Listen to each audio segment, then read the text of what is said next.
কখনো কখনো জীবনে এত কঠিন সময় আসে, এমন কিছু আমাদের সাথে ঘটে যা আমাদেরকে শেষ করে দেয় আর আমরা জীবনের কাছে হেরে যাই, হতাশ হয়ে পড়ি। সমস্যা তো জীবনে হাজারো আসে, কিন্তু সেখান থেকে বাইরে বেরিয়ে আসার কোনো রাস্তা আমরা খুঁজে পাই না। আর না তখন কেউ আমাদের কষ্ট বুঝতে পারে, আর না কেউ আমাদের কষ্ট দূর করতে পারে। কথা হলো, এরকম মুহূর্তে আপনি নিজেকে কিভাবে কন্ট্রোল করতে পারবেন। একটা গল্প বলি। একবার একটা শহরে অনেক ধনী একটা লোক ছিল। সে অনেক বড় একটা ব্যবসা করত আর তার জীবনের সমস্ত রকমের সুখ ছিল। বিলাসিতা বলতে যা প্রয়োজন তার সমস্ত কিছু তার ছিল। কিন্তু একদিন তার জীবনে এমন সময় আসে যে তার ব্যবসায় অনেক বড় ক্ষতি হয়ে যায়। তার সমস্ত সম্পত্তি নিলাম হয়ে যায়। রাতারাতি তার সবকিছু বদলে যায়। এমন অবস্থায় সে এতটাই ভেঙে পড়ে যে সে মনে মনে ভাবে, এই জীবনের থেকে ভালো আমি এই জীবনটাকে শেষ করে দেই, আত্মহত্যা করে নেব। আর এটা ভেবে সে শহর থেকে দূরে একটা পাহাড়ের উপরে যায়, যেখান থেকে সে লাফ দিয়ে আত্মহত্যা করবে। আর যখন তিনি ওখান থেকে লাফ দিতে যাবে, তখন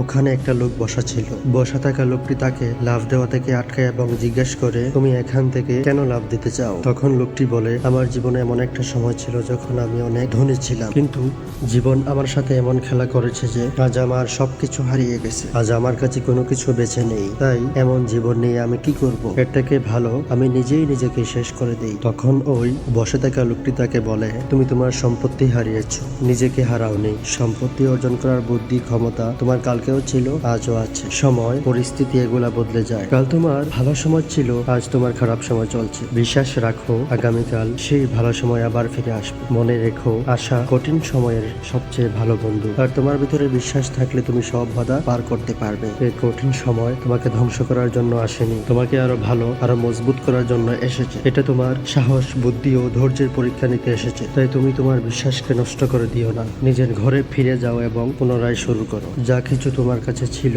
সেটা আবার অর্জন করো। এই লোকটার কথা শুনে ওই ব্যক্তিটির মনের মাঝে নতুন করে আবার আশার আলো জেগে উঠে। সে ভাবে, অর্থই তো শেষ হয়েছে, আমি তো আর শেষ হয়ে যাইনি। আমার পরিচয় কি কেবল আমার সম্পদ? সম্পদ আমার কারণে ছিল, আমি সম্পদের কারণে নই। আর আমি চাইলেই আবার সম্পদ রোজগার করতে পারি। এরপর ওই লোকটি আবার শহরে ফিরে আসে, আবার নতুন করে কাজ শুরু করে। আর কিছুদিনের মধ্যেই সে আবার ধনী লোক হয়ে যায়। এই ছোট্ট গল্পটি আমাদেরকে শিক্ষা দেয় যে সময় যতই খারাপ হোক না কেন, সেটা একদিন ঠিক পার হয়ে যাবে। তাই যদি আপনার জীবনেও কঠিন সময় চলছে, তাহলে ভয় না পেয়ে তার সাথে লড়াই করে এগিয়ে চলুন। মনে রাখবেন, রাত্রি যতই অন্ধকার হোক না কেন, সকালটা অবশ্যই আসবে।